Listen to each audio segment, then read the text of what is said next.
Herzlich willkommen im Belvedere. Die österreichische Galerie kommt zu Ihnen. Wie ein Konzentrat des Lebenswerks, des Œuvres von Egon Schiele, der in den Sammlungen des Belvedere so eine bedeutende, wichtige Rolle spielt.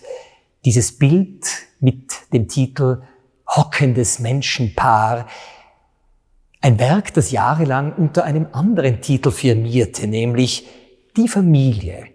Und auch diese Verwirrung durch diese Doppelbetitelung ist in gewisser Weise inzwischen ein Teil der Erzählung. Betrachten wir es etwas näher.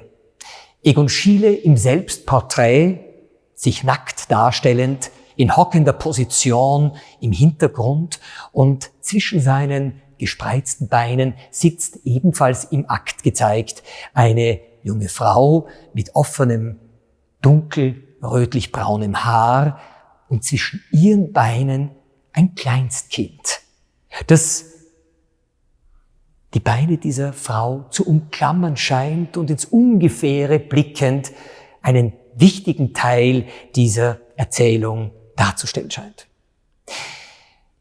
Egon Schiele wird dieses Bild 1918 der Öffentlichkeit präsentieren, obzwar es in vielen Details unvollendet wirkt.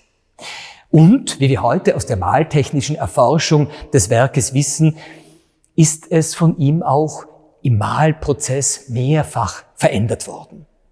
Ganz besonders markant die Darstellung dieses Kindes. Sehr flüchtig, allein schon die Händchen, die sich festzuhalten scheinen an diesem in einem wilden Wust von Textilien, die diese beiden Körper der nackt dargestellten Figuren zu umspielen scheinen. Die Hände des Kindes, die nur hingeworfen und nicht mit Kontur ausformuliert zu sein scheinen, wie es so üblich und typisch im Werk von Egon Schiele ist. Aber auch der Umstand, dass wir aus der maltechnischen Erforschung, das Bild wurde mit Infrarotreflektographie und mit Röntgenstrahlen durchleuchtet, heute wissen, dass Egon Schiele die Handstellung ganz massiv verändert hatte. Ursprünglich berührte die Hand sein Kinn. Heute eine etwas exaltiert wirkende Sonderbarkeit, diese im Raum vor dem Oberkörper Egon Schieles schwebende Hand, die ihm nichts, einen Gestus zu repräsentieren scheint. Und der Arm, der über seinem Knie hängend eine nicht ausformulierte, unfertige zweite Hand für uns sichtbar macht. All das ist erstaunlich und rätselhaft. Und dann die Darstellung dieser Familie, eine Frau, die ganz eindeutig nicht der Ehefrau Egon Schieles, Edith Schiele, geborene Harms, gleicht. Sie war rotblond, die Physiognomie ist eindeutig nicht deckungsgleich mit jener seiner Ehefrau. Und somit gibt dieses Bild in mehrfacher Hinsicht Rätsel auf.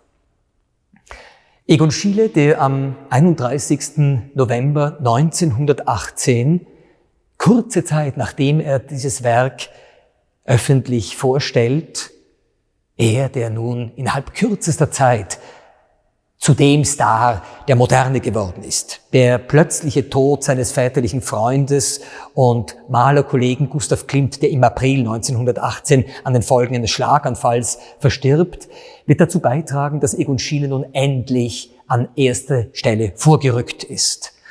Und so verstirbt dieser Egon Schiele mit 28 Jahren an den Folgen einer schrecklichen Pandemie. Sie wird mehr Todesopfer fordern als der Erste Weltkrieg, der erste Massenvernichtungskrieg der Menschheitsgeschichte. Diese sogenannte spanische Grippe, eine Influenza, die in Europa wütet. Mehrere 100.000 Todesopfer wird sie einfordern. Und Egon Schiele stirbt 3 Tage, nachdem seine Ehefrau Edith im 6. Monat schwanger ebenfalls Opfer dieser schrecklichen Pandemie geworden war. Eine ganze Familie ist ausgelöscht. Und so wird nun die große Salonière, Intellektuelle, Kunstkritikerin, Romancière, Förderin der Wiener Moderne, der Sezession und der Wiener Werkstätte, Bertha Zuckerkandl-Zepps in einem Essay über dieses Bild schreiben, als hätte Egon Schiele visionär vorhergesehen, was ihn ereilen wird. Als hätte er den Tod der ganzen Familie und die Geburt dieses Kindes vorausschauend malerisch festgehalten.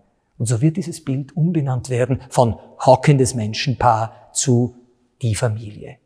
Ein Bild, das in seiner düsteren Farbkanonsituation, in seiner melancholischen Atmosphärik, in dieser rauen, schrundigen Farbauftragsqualität, in diesem Pinselduktus mit breitem Pinselschlag entwickelt Egon Schiele diese pastösen und teilweise wieder lasierenden Farbqualitäten. All das steht für sein Oeuvre, für sein Lebenswerk und erzählt uns, wie sehr er eine Atmosphärik einer Zeit für uns körperlich erfahrbar macht, die von Verwerfungen, von Verunsicherung, von Tristesse, Traurigkeit, sozialen Ungleichheiten und dieser politischen und weltpolitischen Katastrophe durchdrungen und gezeichnet ist.